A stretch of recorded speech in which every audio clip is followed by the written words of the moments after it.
দুঃখজনক হলো সত্য যে বাংলাদেশ ফার্মা মার্কেট দিন দিন অন্ধকারের দিকে ধাবিত হচ্ছে। এই অন্ধকারের দিকে ধাবিত হওয়ার জন্য যতগুলো কারণ দায়ী, তার অন্যতম দায়ী হচ্ছে এক শ্রেণীর ম্যানেজার, আরএসএম, সেলস ম্যানেজার তথা ম্যানেজমেন্ট। কারণ এখানে পান থেকে চুন খসলেই কথায় কথায় বলা হয় আপনি রিজাইন করেন, আপনার জন্য চাকরি না, আপনি এই চাকরির যোগ্য না, অথবা বলা হয় এটাই আপনার চাকরির শেষ মাস। যখন একজন কলিগকে আপনি বারবার এই ধরনের হুমকি দিবেন, তখন তার প্রোডাক্টিভিটি থাকবে না, তার প্রোডাক্টিভিটি লস হবে।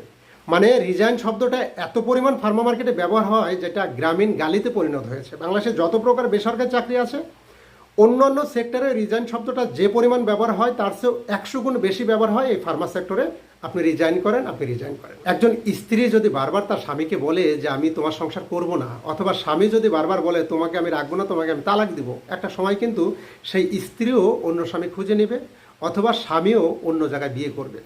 তদ্রূপ যখন একজন কলিগকে বারবার বলা হয় বা হুমকি ধামকি দেওয়া হয় আপনি রিজাইন করেন, আপনার জন্য এই চাকরি না, তখনও তার মনটা ভেঙে যায়, সে অন্য পেশার দিকে ধাবিত হয়। আর এভাবেই কিন্তু দিন দিন অন্ধকারের দিকে ধাবিত হচ্ছে আমাদের ফার্মা মার্কেট। এমতো অবস্থায় আমি মালিক পক্ষের প্রতি বিনীত অনুরোধ জানাবো, এই বিষয়টাকে যদি আপনারা নিয়ন্ত্রণে না আনেন, তাহলে কিন্তু অদূর ভবিষ্যতে ফার্মা মার্কেটে আরও অন্ধকার নেমে আসবে, যে অন্ধকার থেকে আলো খুঁজে পাওয়াটা খুব কঠিন হয়ে দাঁড়াবে। ধন্যবাদ সবাইকে।